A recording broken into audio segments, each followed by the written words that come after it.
Hello दोस्तों, आपका स्वागत है आपके अपने यूट्यूब चैनल अनुराग मैथ्स 2510 पर। एक वीडियो हमने पहले डाल रखी है जो 2023 20 अगस्त को पेपर हुआ था सीटेट का। उसी पेपर के कुछ क्वेश्चन हमने डाले थे साइंस के। आज हम प्रैक्टिस करेंगे, PYQ हैं सारे के सारे। ठीक है, चलो शुरू करते हैं।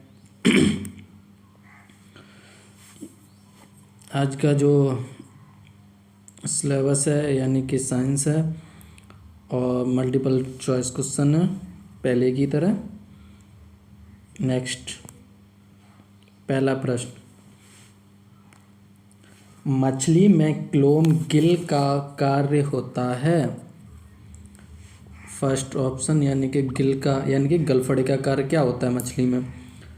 जल में अपशिष्टों को उत्सर्जित करना, जल में ऑक्सीजन ग्रहण करना, जल में उपस्थित पोषकों को अवशोषित करना, या फिर जल में उपस्थित विलेय घुलनशील ऑक्सीजन को अवशोषित करना।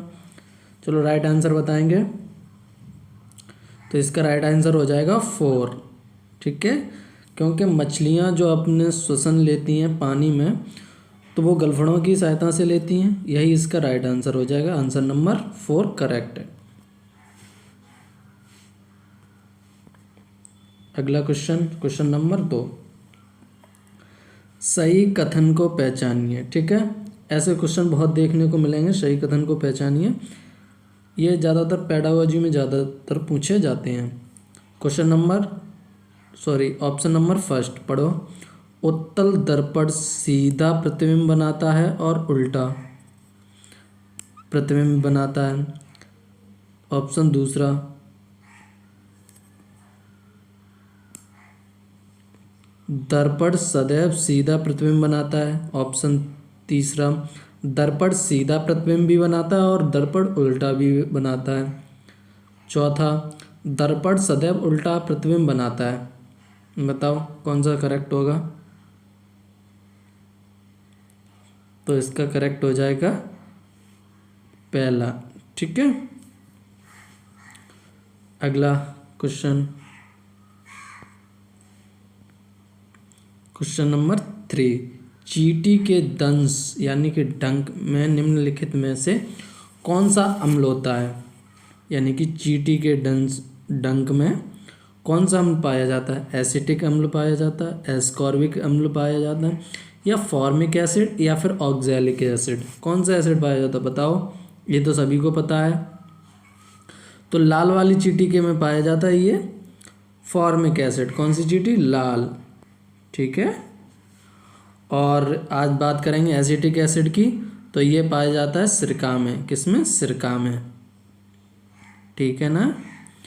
और ये एस्कॉर्बिक एसिड ये हमारा पाया जाता है खट्टे फलों में। किसमें? खट्टे फलों में। और ऑक्सैलिक एसिड किसमें पाया जाता है? ये पाया जाता है पालक में। ठीक है, चलो क्वेश्चन नंबर 4, राष्ट्रीय पाठ्यचर्या 2005 के अनुसार एक अच्छी विज्ञान शिक्षा हो सकती है। पहला, सीखने वाले के प्रति सच्ची होनी चाहिए। दूसरा, सीखने वाले के पर्यावरण के प्रति सच्ची होनी चाहिए। तीसरा, शिक्षा के प्रति सच्ची होनी चाहिए। चौथा, शिक्षक के प्रति सच्ची होनी चाहिए। ये थोड़ा गलत हो गया पर यहाँ शिक्षक है। ठीक है, के प्रति सच्ची होनी चाहिए। किसके प्रति सच्ची होनी चाहिए बताओ? कौन सा राइट ऑप्शन है? ऑप्शन नंबर सेकंड, क्योंकि बच्चा ही सेंटर होता है ना कि शिक्षक। ठीक है, केंद्र बिंदु कौन होता है हमारा 2005 NEP में? वो बच्चा होता है यानी कि स्टूडेंट होता है, ना कि शिक्षक या फिर कोई दूसरा। ठीक है, अगला क्वेश्चन नंबर 5, सोनिया ने आसुत जल को बोतल में लिया और पता लगाने की कोशिश की कि वह विद्युत का सुचालक है या नहीं। उसे क्या प्राप्त होने की संभावना है बताओ? पहला ऑप्शन, यह विद्युत का सुचालक है। दूसरा, यह विद्युत रोधी है। तीसरा, यह विद्युत का कमजोर चालक है। चौथा, उपरोक्त में से कोई भी नहीं। कौन सा राइट आंसर है हमारा? ये हो जाएगा तीसरा, यह विद्युत का कमजोर चालक है, क्योंकि जो हमारा मिनरल वाटर होता है, आसुत जल, मिनरल नहीं सॉरी आसुत जल होता है दूसरा वाटर, जिसका पीएच मान होता है 7। ठीक है, तो ये ना तो क्षारीय होता ना ही अम्लीय।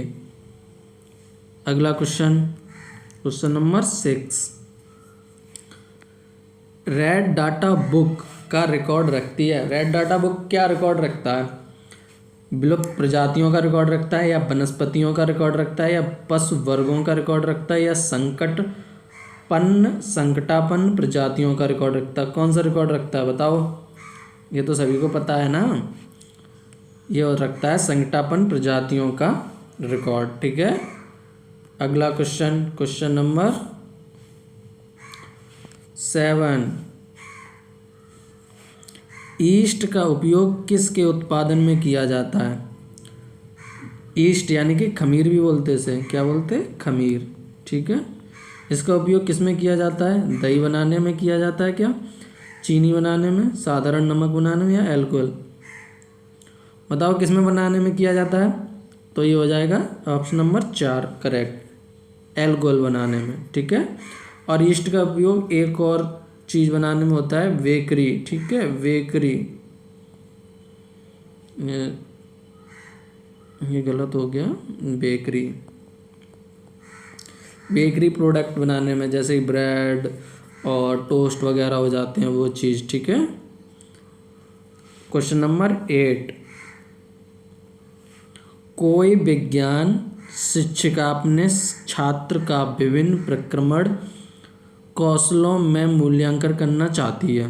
ठीक है, शिक्षक के विभिन्न प्रक्रमण कौशलों का मूल्यांकन करने के लिए नीचे दिया गया कौन सा साधन सर्वाधिक उपयुक्त होगा? कौन सा होगा? किस विधि से शिक्षक अपने छात्रों को अच्छे से समझाएगी? प्रेक्षण विधि यानी कि प्रेक्षण सूची, साक्षात्कार, कागज पेंसिल परीक्षण, या प्रश्नावली के थ्रू? किससे अच्छे से बच्चे सीख पाएंगे? तो ये हो जाएगा प्रेक्षण विधि। प्रेक्षण विधि से बच्चे अच्छे से सीखते हैं। प्रेक्षण मतलब ऑब्जर्व वगैरह करके सीखते हैं, इस वजह से। कागज पेंसिल पे लिखने से इतना नहीं होता। अगला क्वेश्चन नंबर 9। सिर और ऊपरी जबड़े के बीच एक उदाहरण बताओ, कौन सा है? श्रोड संधिका, बद्ध संधिका, कंदुक खल्लिका संधिका, या हिंज जॉइंट का? कौन सा संधि? ये होता है फिक्स्ड जॉइंट हो जाएगा। ठीक है, यही राइट आंसर है, सेकंड वाला। अगला क्वेश्चन नंबर 10। कभी कभी शिक्षार्थियों को विज्ञान संबंधी अवधारणाओं से जुड़ी वैकल्पिक अवधारणा होती है। विज्ञान शिक्षण को क्या चर्चा करनी चाहिए? नंबर 1, उनके विचारों की उपेक्षा करें। विभिन्न गतिविधियों के माध्यम से अपने विचार पर पुनः विचार करने की शिक्षार्थियों की मदद करें। अब वैज्ञानिक विचार के लिए शिक्षार्थियों को डांटें। शिक्षार्थियों को बताएं कि उनके विचार गलत हैं और उन्हें सही विचार पढ़ाएं। देखो, डांटने और बच्चों को मना करना, ये तो ऑप्शन पहले ही से गलत हो जाते हैं, जो नई शिक्षा नीति में आया हुआ है उसके थ्रू।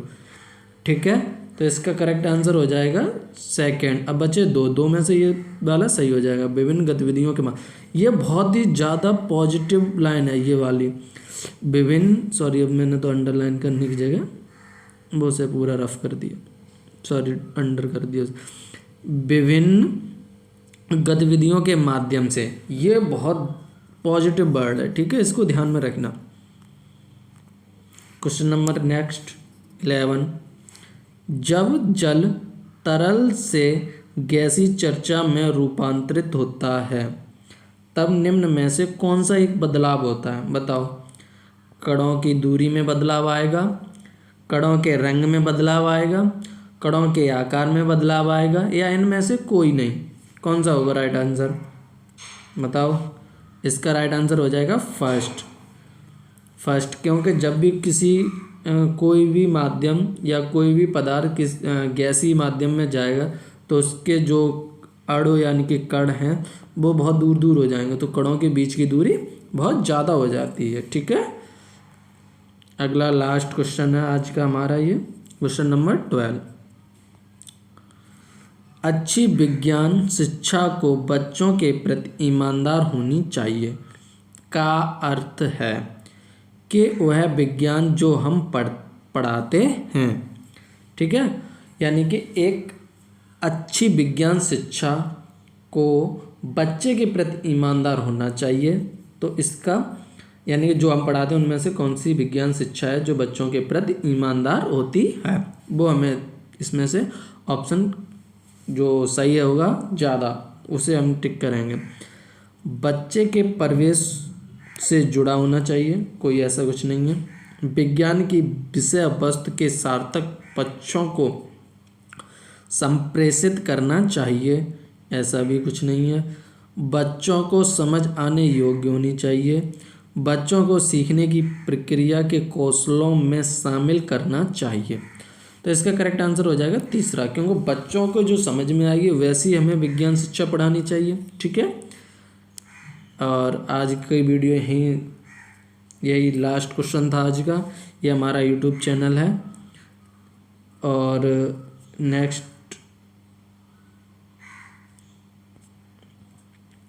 ये जो थंबनेल है, ये वाले थंबनेल वो हमारी लास्ट वीडियो में डाला था। ठीक है, लाइक एंड सब्सक्राइब कर लें प्लीज़।